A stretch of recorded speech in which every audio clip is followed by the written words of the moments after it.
Le BTC se retrouve actuellement assez bullish et vient d'ailleurs de casser les 10 000 $. A-t-il ses chances, oui ou non, pour atteindre déjà maintenant les 12 000 $? Et donc c'est atteindre ce fameux gap qui n'est pas comblé depuis maintenant presque un an, voire même bientôt un an d'ici quelques jours. Bien entendu, on va regarder ça dans cette vidéo-ci, placer les plans de trading et voir également les plans d'investissement sans le moindre souci, mais juste vous le savez, après la toute et très courte intro.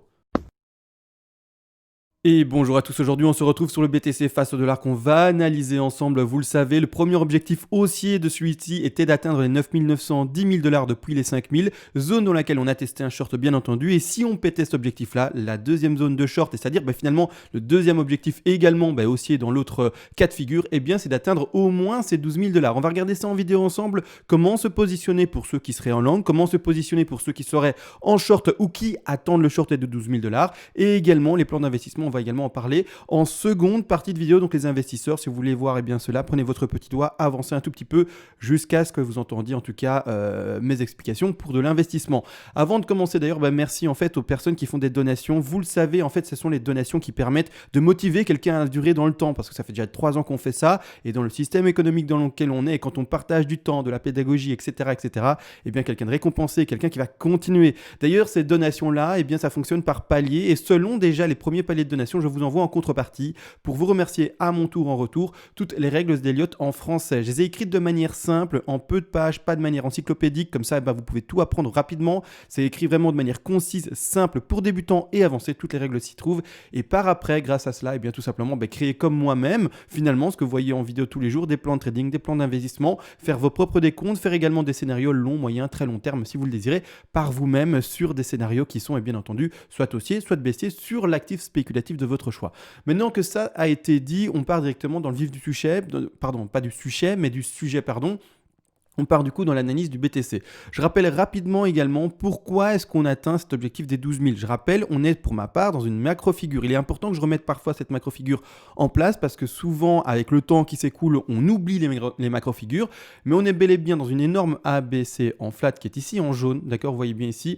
A en jaune, B en jaune et C en jaune. Cet ABC a différents objectifs également. Et il faut le savoir, pour le moment, on est toujours dans cet ABC-ci. C'est-à-dire que le premier objectif, je le rappelle tout de même, c'est important, il faut que je le fasse de temps en temps, c'était les 90% de Fibonacci de retracement. C'est-à-dire que quand on prend notre Fibo de retracement, je vais prendre mon raccourci. À chaque fois, j'utilise jamais mes raccourcis, je ne sais pas pourquoi, mais bon, peu importe. Quand on prend en fait notre Fibo de retracement, le premier objectif haussier, c'est-à-dire finalement le premier objectif à atteindre depuis, vous le savez très bien, les 4000, 5000, c'était la hausse qu'il y a eu, donc là-dessus pas de problème, et c'était du coup le premier objectif ici, qui sont indiqués aux 90. Donc on les a atteints, c'est parfait. Premier objectif d'ailleurs de short également, c'est-à-dire premier objectif de take profit partiel pour ceux qui montent, et également pour ceux qui ne sont pas montés avec un long, premier objectif de short. Maintenant on est occupé de les breaker, le décompte clairement s'invalide pour maintenant commencer à réellement descendre, donc on va directement au deuxième objectif. Le deuxième objectif dans ce plan de trading là pour une ABC en flat comme indiqué, c'est plus les 90 mais ce sont les 123, parce que vous le savez très bien, les objectifs d'une flat, ce sont les 90 et 123. Donc ici pour la B, on attend maintenant le deuxième objectif qui se situe dans les 123% de Fibonacci, qui sont un prix d'ailleurs en termes ici sur Bitfinex, je précise, des 11 891 $. D'ailleurs je vois même un peu au-dessus, un peu dépasser cela et aller voir même les 12 300, mais on va regarder ça en vidéo plus précisément avec les sous des comptes bien entendu. Donc ça c'est premièrement la première chose qui m'indique qu'on devrait continuer à monter. Après, je vais parler également du RSI, comme on a fait ça, pas hier du coup, mais il y a de ça 2 jours. Je vous ai montré comment invalider un plan, comment rentrer dans un nouveau plan, comment clôturer un plan avant même de se faire prendre son stop loss. Tout ça a été vu hier. Bravo à ceux d'ailleurs qui ont continué le décompte pendant que j'étais absent, parce que hier, j'ai pas fait de vidéo. Donc vraiment, bravo, je vous ai lu et il y en a qui sont vraiment pas mal, en tout cas dans leur décompte et dans leur manière de prendre des décisions. Donc ici, parfait. Malgré tout également, je vais le remontrer. Je sais plus si je l'ai fait en début de vidéo, mais il y a un gap. Alors le gap, oui, je pense que j'ai expliqué en début de vidéo. Le gap se situe ici. Je rappelle aussi aux alentours des 11 800, 12 000 $. C'est un gap également à combler. Ce gap n'est pas comblé depuis bientôt maintenant un an, voire même plus d'un an, sauf erreur de ma part. Ici, c'est quelle date plus ou moins? C'est vers août. Donc voilà, bientôt un an, clairement, depuis 2019, qu'il n'est pas comblé. Je vais rezoomer dessus juste pour le montrer pour ceux qui sont nouveaux sur la chaîne et qui ne l'ont peut-être jamais vu ou qui n'ont jamais entendu parler de gap. Donc je zoome dessus. C'est un endroit où on fait sur les futurs, donc c'est-à-dire tout ce qui permet de faire du levier, des crédits, etc., BTC à crédit, etc. Bref, peu importe. C'est un endroit où ou en tout cas, il n'y a pas de bougie. Il y a un creux qui n'est pas comblé. Normalement, un gap, je rappelle, a 8 chances sur 10 de se faire combler. Et ici, pour le moment, il n'est pas comblé. C'est-à-dire que ça fait un an qu'il n'est pas comblé. Est-ce que c'est enfin le moment où il va se faire combler? Eh bien, j'ose espérer que oui, ou en tout cas, mes analyses actuelles m'indiquent que oui. Donc maintenant, l'objectif primordial pour cette hausse-ci qui est occupée de s'amorcer, ce serait au moins d'atteindre ces 12 000 $ pour aller combler ce gap-là. On va n'empêche analyser ça de manière plus précise que juste dire, voilà, atteindre ces 12 000 là. Vraiment, on va regarder ça plus précisément. Pour ma part, j'utilise beaucoup, vous le savez très bien, les Elliott Wave, donc c'est ce qu'on va faire ensemble directement. On repart maintenant dans les objectifs haussiers pour atteindre cette BSI avec un sous-décompte qui s'installe en A, B et C. Alors, il ne se voit pas très bien. Bon, je vais le mettre entre parenthèses, comme ça on peut peut-être mieux le distinguer, mais il se retrouve ici. Donc, on commence la racine, on va en A, on retrace ici en B, d'accord? Et puis par après, eh bien, on retrouve enfin le dernier rebond de C. On reste toujours et encore dans 3 vagues haussières, étant donné que vous le savez très bien, pour monter d'une A vers une B, ce qui est indiqué ici en jaune, eh bien, il faut 3 vagues. Il ne faut pas trouver 5 vagues ou quoi que ce soit d'autre, il faut vraiment 3 vagues. Donc ici, en l'occurrence, ou alors un triangle. Mais un triangle dans cette configuration-ci, c'est du jamais vu. Voilà, ça ne ressemble pas du tout à un triangle en l'occurrence, mais peu importe. Ici, dans ce cas-ci, on va atteindre normalement cette B avec 3 vagues. C'est vraiment la théorie la plus basique. Malgré tout, on va zoomer. On ne va pas s'arrêter sur les macrofigures réellement, en tout cas, maintenant au moment où je vous parle. Nous, on va zoomer. Donc, je retire ceci, je mets en shadow ces grandes macros et on va zoomer sur ce qui est en train de se passer actuellement. On va pour ce faire également beaucoup aujourd'hui s'appuyer sur le RSI. Alors, je rappelle, on a fait ça il y a 2 jours pour montrer comment sortir de son short, quand sortir de son short, parce que oui, vous le savez, c'était une position de short, mais à un moment, il faut voir si le plan tient ou pas. Et c'est ce qu'on a fait il y a de ça 2 jours pour montrer cela en vidéo avec la démonstration du RSI. Actuellement, où est-ce qu'on en est en termes de RSI en daily? Bon, clairement, il n'y a rien à redire là-dessus. Le plus haut indiqué sur le cours se retrouve ici aux alentours des 10 390 $, vous voyez bien ici, qui correspond à quel RSI? On va le remontrer également ici, qui correspond à ce RSI. D'accord, vous le voyez ici. Clairement, donc ça correspond par rapport à ce que j'ai dessiné là-bas en dessous. D'accord? Malgré tout, actuellement, on est au-dessus. On est au-dessus. Vous voyez ce nouveau plus haut ici. On est au-dessus. Donc, boum, on est monté. On a dépassé, pour ma part, la racine d'une première impulsive potentielle baissière. Donc, c'est fini. Pour moi, il n'y a plus de décompte baissier. C'était le niveau invalidant. Ça, je l'avais dit il y a 2 jours. Donc, maintenant, on est au-dessus validé. Donc, pour moi, le décompte baissier, maintenant, ne tient plus, entre guillemets. C'est-à-dire qu'il y a toujours, une potentielle phase de crash à venir. Mais alors, ça veut dire que le RSI ne correspondrait pas aux règles normalement mises en vigueur le plus souvent possible, et c'est-à-dire qu'en fait, ce serait une exception entre guillemets, et le RSI n'aurait pas, en tout cas, suivi les règles d'Elliott par rapport au RSI. Bon, c'est des choses qui arrivent, mais comme dit, c'est des choses beaucoup moins fréquentes, donc on va s'appuyer sur ce qu'on lit réellement. On a cassé pour ma part ici, le précédent plus haut du RSI. Attention, on ne parle pas de divergence, ici, on parle vraiment ici d'un décompte Elliott et de la validation des racines par rapport au RSI. C'est complètement 2 choses différentes. Ici, on a dépassé pour moi la racine, on est au-dessus et pour moi clairement on casse le sommet potentiel d'une racine et maintenant c'est fini. On doit voir ceci, en tout cas en l'occurrence ici, dans un décompte à privilégier haussier pour atteindre ces 12 000 $. Donc tout ça on en avait parlé bien entendu, je ne vais pas aller plus dans les précisions. Si vous voulez plus de précisions sur comment voir le RSI et comment également décompter cela et invalider un certain décompte pour pouvoir sortir de position, voire même avant de se faire prendre son stop loss là, je vous invite tout simplement à regarder la vidéo d'hier. Donc maintenant qu'on est là-dessus, je vais zoomer ici. Excusez-moi, mon téléphone sonnait. Enfin, il vibrait, j'ai dû le regarder et du coup, je suis parti un peu machin, enfin bref, un peu partout dans mes explications, surtout dans ma tête. Mais voilà, donc maintenant, j'ai pas décroché, ça se fait pas non plus. On est en direct. Mais n'empêche ici, je vais regarder le décompte avec vous. Actuellement, donc là, daily c'est trop grand, on va passer maintenant en 4 heures. Regardez bien, rappelez-vous, pour finir en fait cette B entre parenthèses vers cette C et donc valider le sommet de tout cela, il faut 5 vagues haussières. Les 5 vagues haussières sont indiquées en jaune, en 1, 2, 3, 4 et 5. En plus de ça, ces 5 vagues haussières, pour moi, se font, vous l'aurez compris, en ending diagonale. Donc là-dessus, il n'y a pas de souci.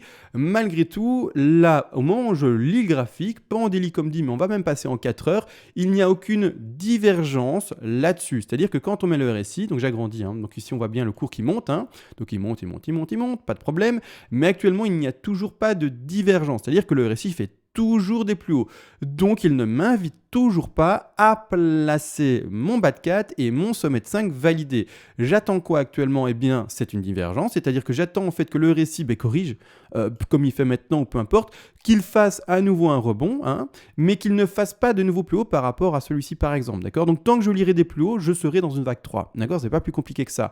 Dès que j'aurai enfin ma divergence d'un ticket, et c'est-à-dire qu'est-ce que j'entends par là, pour ceux qui ne savent pas les termes divergence, etc., à quoi ça correspond? En fait, quand sur le cours, vous voyez bien qu'il y aura eu une correction, et puis qu'en fait, il y a eu un rebond, mais qu'en fait, sur le récit, le rebond ne parvient pas à faire de sommet plus haut que ses précédents plus hauts, alors que sur le cours, oui, on fait bel et bien des plus hauts par rapport à ses sommets précédents plus hauts, là, on aurait une divergence, je pourrais valider enfin mon sommet de 5 et dire à ce moment-là, enfin, j'ai fini, vous le comprendrez bien, alors je retire vite fait mes petits dessins, j'ai fini, enfin, eh bien, mes 5 vagues. Donc j'attends quoi? Une 3, une 4, un rebond de 5 avec la divergence indiquée, et enfin je finirai mon sommet de 5. À ce moment-là, je ne validerai que et uniquement le sommet d'une première A, parce que comme on est dans une ending diagonale, eh bien c'est ça que je vais indiquer, un sommet de A, une correction de B qui peut être plus ou moins forte.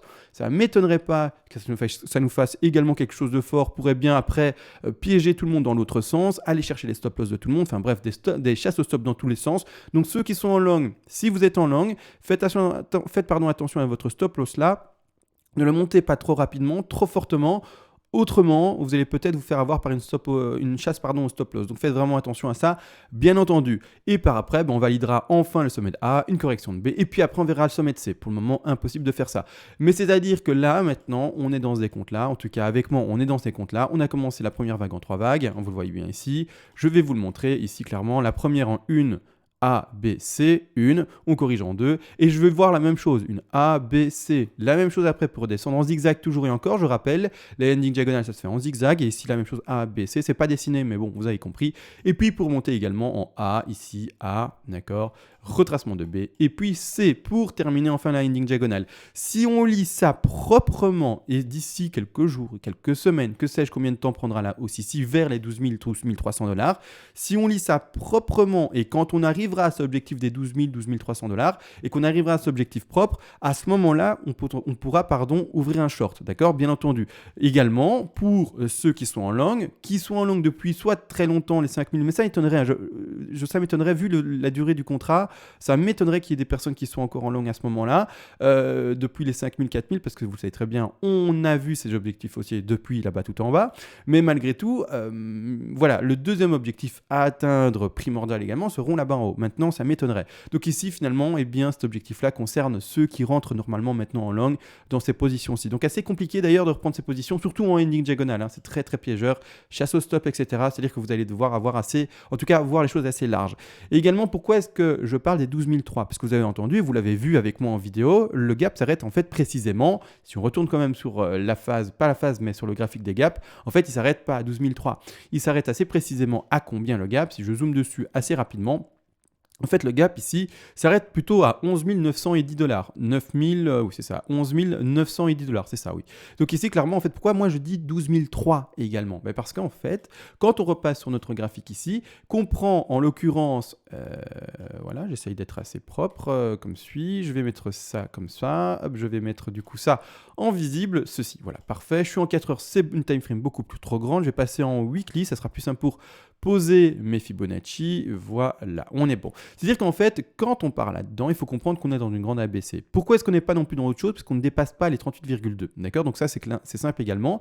Malgré tout, à partir du moment où ici, on est en ABC, je vais à mon sommet de A, je vais à mon bas de B strict, et ici, l'objectif, en fait, des 61,8 sont tout simplement les 12 301$. Donc ici, clairement, c'est l'objectif d'une C. C'est pour ça qu'ici, on pourrait retrouver un léger dépassement de l'objectif de B et atteindre cet objectif de C. Donc la B ici, rappelez-vous, je vais lui mettre également du coup en fait le degré qui correspond par rapport à son intensité, je la mets carrément en super, mais en fait on se retrouve bel et bien dans ceci, une A, B et C. Alors également une chose à dire, c'est que pour le moment pas mal de personnes, et alors je fais avec le S&P 500 un petit raccourci, pas mal de personnes pensent que le crash est potentiellement fini, des choses comme ça.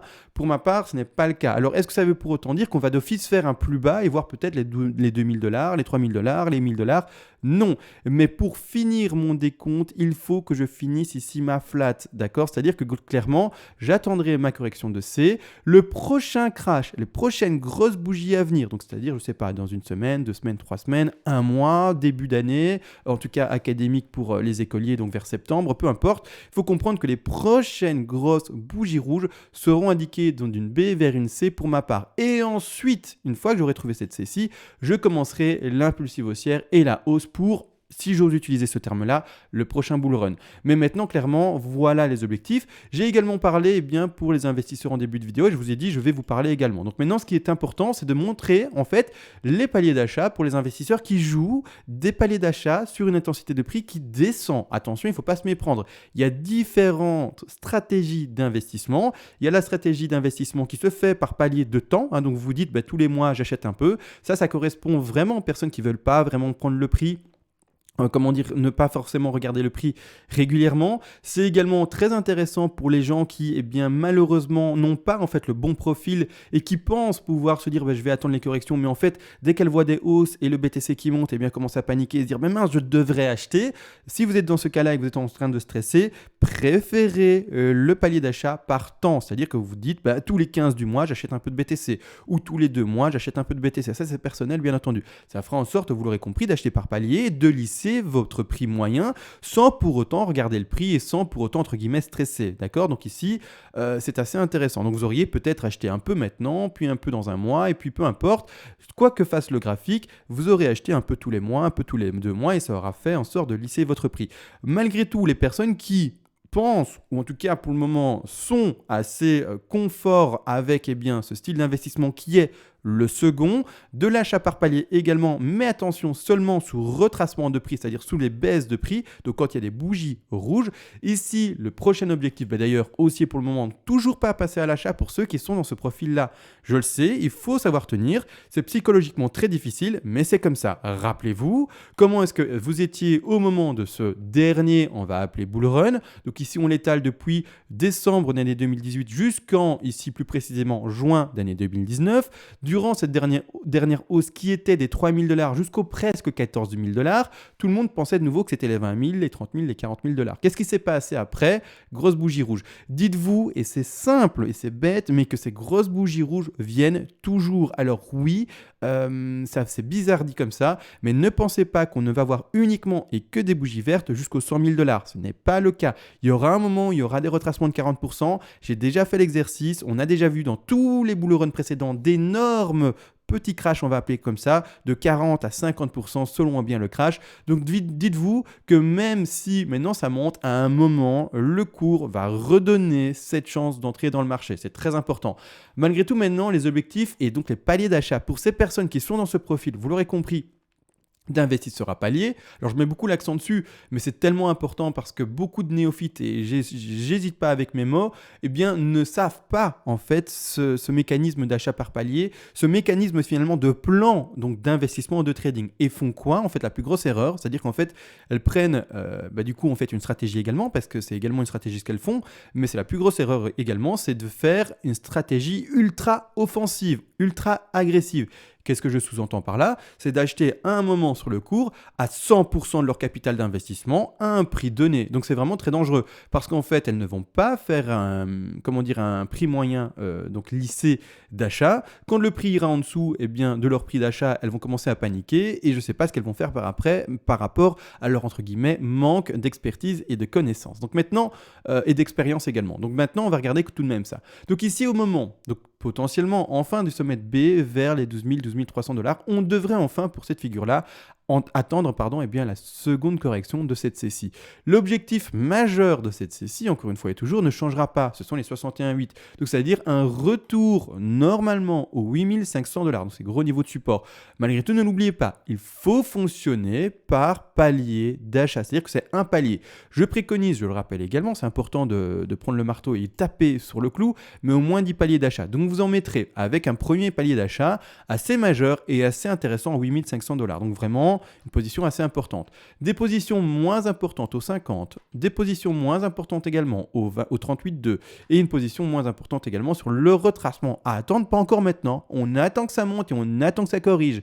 Même si on atteint les 12 900, on n'achète pas par exemple. Donc on attend quoi en fait? On attend un mouvement. Et c'est une fois que le mouvement a été effectué, donc le mouvement complet, comprend l'achat. On n'achète pas maintenant, par exemple, ça n'a pas de sens, d'accord? Ça n'a pas de sens, en tout cas, dans la stratégie que j'énonce. Donc, c'est-à-dire que maintenant, le premier palier d'achat, en tout cas non majeur, c'est à 10 872. Deuxième palier d'achat non majeur encore et toujours, donc c'est vraiment pas ce qu'il faut privilégier normalement, mais qu'on doit quand même prendre en compte dans sa stratégie d'investissement. Ce sont les 9 976. Le second, c'est également tout simplement les 9293. Le troisième, objectif majeur, donc vraiment un objectif d'achat assez important par rapport aux autres. Ici se retrouve 61,8 qui sont les 8550. Attention, personne ne veut voir le cours descendre plus fortement, mais malheureusement, il ne faut pas oublier, j'allais en parler du S&P 500, mais voir potentiellement la continuité du crash de celui-ci. Pourquoi? Parce que vous le voyez bien, le contexte économique, social, sanitaire, on va même appeler ça comme ça actuellement. On se retrouve vraiment, je ne sais pas si vous le voyez, mais dans une... Je n'ose pas utiliser ces termes-là parce que je ne suis pas scientifique, je ne suis pas médecin ni rien, mais un rebond, voire même une reprise d'épidémie, qui sait. Donc vraiment à voir comment ça va évoluer. Mais clairement, il faut comprendre également une chose, c'est que sur le plan économique, en fait, les établissements, les sociétés, les entreprises, s'y retrouvent toujours pas pour le moment. Il y a quelques sociétés qui s'y retrouvent, c'est tout ce qui est multimédia, etc. Il est vrai. Mais autrement, la plupart des personnes vont se retrouver, si le crash... En tout cas, si on ne trouve pas de solution économique, en tout cas pour le moment correcte pour soutenir les travailleurs, malheureusement, dans des gens qui vont retrouver le chômage à la fin de quelques mois, en tout cas durant l'année. C'est-à-dire que maintenant, en fait, on a vu, il est vrai, un gros mouvement de panique. Vraiment, je parle vraiment dans le monde là maintenant. Malheureusement, en fait, ce mouvement n'est absolument pas fini. C'est-à-dire que tout ce qui a comme conséquence à venir, c'est un peu comme un tsunami. On a vu la grosse vague, waouh. Mais en fait, c'est vraiment après. Donc en fait, on voit quoi par rapport à cela? On voit premièrement sur le tsunami, si vous y connaissez un peu, la vague qui se retire, c'est-à-dire finalement la plage qui commence à n'avoir que du sable, la mer qui se retire, la première vague qui vient, et malheureusement un tsunami est également souvent suivi d'une deuxième vague. Et c'est ça, donc après je ne parle pas de deuxième vague d'épidémie, attention, je n'oserais même pas, mais un rebond, peu importe, utiliser les termes que vous voulez, mais je parle surtout en fait de cette deuxième vague économique, c'est-à-dire que malheureusement les gens pensent qu'on est tiré d'affaire, qu'on va pouvoir réouvrir les bars, les restaurants de manière aisée, mais non en fait, non, il va falloir vraiment avoir beaucoup de précautions, etc. Et le chiffre d'affaires va jamais être aussi élevé que précédemment, en tout cas avant cette fameuse période actuellement assez triste. Donc maintenant, clairement, faites attention à cela, ne vous dites pas qu'on est actuellement dans une phase normale. Dites-vous que la conjoncture actuelle économique est assez spécifique, assez spéciale, donc préparez-vous également, même si vous ne voulez pas y croire, c'est à ça que je voulais arriver finalement, à des corrections assez fortes. Et on pourrait retrouver également l'objectif des 100% de Fibonacci qui sont à 6271 $. Toujours pas oublié, donc ça c'est un deuxième objectif majeur. Premier objectif majeur important 8550. Deuxième objectif majeur important 6260. Les paliers intermédiaires, encore et toujours, jamais les oublier, donc 85,4 et 76,4. Ici, donc les 76,4 sont à 7661, les 85,4 sont à 7149.